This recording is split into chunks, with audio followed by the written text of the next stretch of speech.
Lots of people have heard of PAP10, but not many people know what it actually means.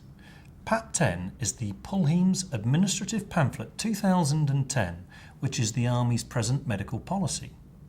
PAP10 was introduced as a way of managing downgraded soldiers within an army that's trying to reduce its size whilst maintaining operational efficiency. Under PAP10, people who fall below the minimum medical standard for retention in the army will be entered into the Restricted Employability in Current Unit, or RECU process.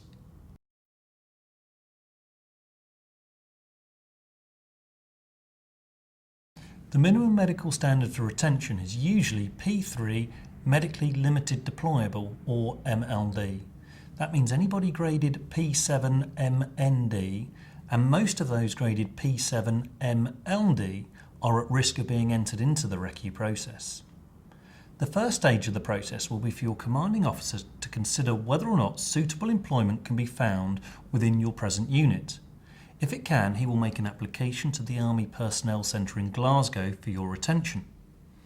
If it can't, they will then have to consider the option of transfer. In my experience, however, if you are below the minimum standard for retention in your own CAP badge, it will be highly unlikely that anybody else will want you.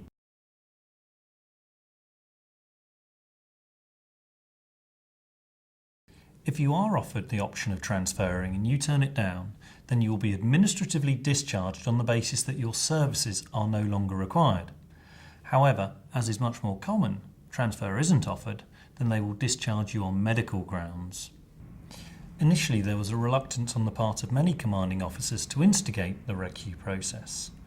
As a result, the Director General Personnel sent round reminders to all COs that the policy was there and that it must be followed.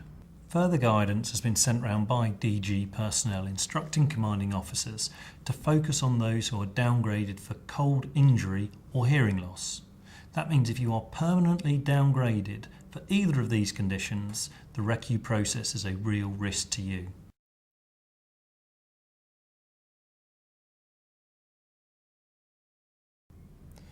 Many people worry that discharge under the RECU process will be an administrative discharge and that they will receive no pension nor access to resettlement services.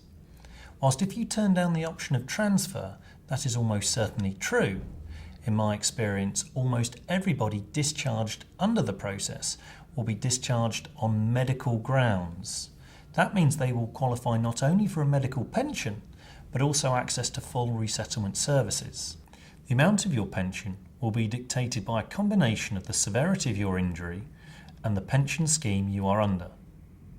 If you have any questions about PAP10 or the RECU process, please feel free to call me, Simon Harrington, on 0845 619 1161 or visit our website.